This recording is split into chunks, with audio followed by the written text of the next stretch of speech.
My name is Sani Ibrahim Nassam, founder of Nassai Farms. Nassai Farms started somewhere in 2014. We started with poultry. So along the line, we started adding some other animals. We introduced sheep, we introduced goats, and now we have added cattle. So in the last 4 or 5 years, we've added cattle, and in fact, the cattle sector is doing very well. So that's what we are now focusing on. We get the cattle during the dry season, very lean, malnourished. When there's no grass, there's no water, the place is dried up. So we buy them at that time, bring them to our farm, provide nutritious feed for them, clean water. So within a very short period, they regain their size and weight, and then the market value increases as well. Then we make our sales. So that's what we do here. There's a problem in the northern region that we identified. These dry season casualties. It's natural that there must be dry season here because we don't have rains throughout the year. So between October, November onwards, the place begins to dry up, no water, no forage for them to feed on. So naturally, cattle that would have valued at, say, 10,000 will begin to reduce in size and value. So if these animals are not slaughtered, they end up either dying or attracting some other diseases. So farmers who has them in numbers, huge numbers, and the Fulanis, once they cannot feed them because of the numbers involved, they will end up bringing them to the market to sell. Usually when you go to the market during these seasons, you see cattle falling down to die, and they will have to slaughter. So we identified these problems, and then we realized, okay, fine, this is an opportunity. How do we find solution to it? We will have to get these animals, provide good feed and clean water for them to drink. Then we bring them back to their original value and even increase in value as well. Then prices will rebound and then we sell. When it is time for harvesting our produce, the farm produce here, when we harvest maize, the corn stalks are bent to waste. When we harvest soybeans, the chaff is bent to waste. Nobody needs them. Same thing applies to rice straw. When rice is harvested, the straws are just bent away. So what we do is we take advantage during the dry season and then the harvesting period. When you harvest your maize, we quickly rush to your farm with our motor king. We take the corn stalks, bring it to our farm. Same thing applies to the rice straw and then the soybeans chaff. Now with the corn stalks, we crush it into powder. We use some of them to mix with rice bran, then we make pellets for the cattle.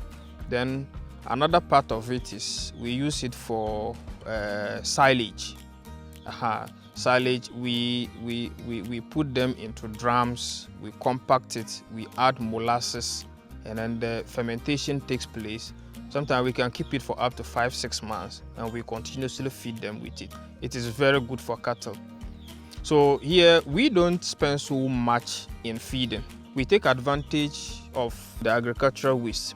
We also make sure that there is always a veterinary service. Once we go to the market, we go with the veterinary officer. He advises us, let's check out for this. He knows what he looks out for. We don't buy animals that has diseases and then sicknesses to our farm. Most of the times what we do is prophylaxis and adequate feeding on the animals. He goes in for the animals during the lean season, where most of times there's a lot of deficiency on them, nutrition effects. So anytime we go in for them, we do proper feeding and medication. In charge of the medication, we do a lot of prophylaxis. That's mentally prophylaxis, in addition to the routine vaccinations. And even in any case, when we bring new animals, there's a place we quarantine them. We check on them for at least a week, 2 weeks. When we are satisfied with their health status, then we bring them into the rest of the animals. So that's what we do. This idea is very scalable. We are unable to even meet the market demand.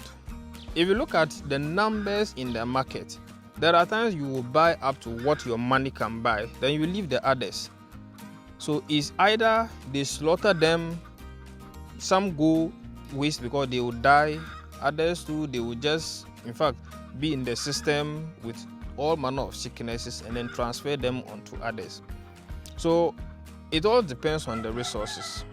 As for this business, if you look at during the festive season, Salah for instance, there are times we finish selling our cattle even 2-3 weeks to Salah because of the value addition we have also attached to our own. We sell to butchers. People come from Kumasi, people come from Accra. The Arabs who buy in huge numbers, all of them now they know our farm.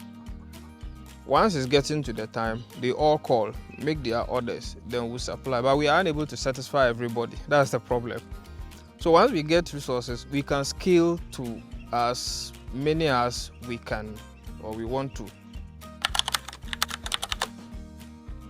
This business too, one advantage about it is that there is room for you to employ people to work with you. We have people, those who take care of the feed mobilization. There are other people too who take care of the litter. When they break, they will collect the litter, go and dump it somewhere. There are others too who does the compacting of the dry feed. We call it the hay. Sometimes we go and cut the grass, come and dry it. Then we use this particular machine, then we compact it. Then we create a number of jobs for women, especially the nearby farmers. Some of them, they have the cattle. When it gets to that season, they are unable to cater for them. We just go to them, contact them, get their animals, and then we bring them here. We need support to scale up. We need support for machinery, especially the machines. This is just my headache, because when you are going to produce something, it will take you a long time, because we deal with manual in terms of all what we do. It's just about 30-40% of what we do that we are able to use machines.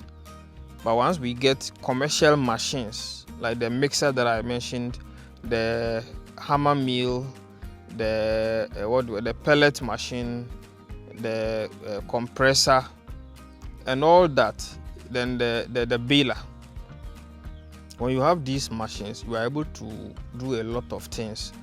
So if we can stock even up to 2 years feed, we have no problem at all. The more we have the feed, the more we can come in with a number of animals, huge numbers of course.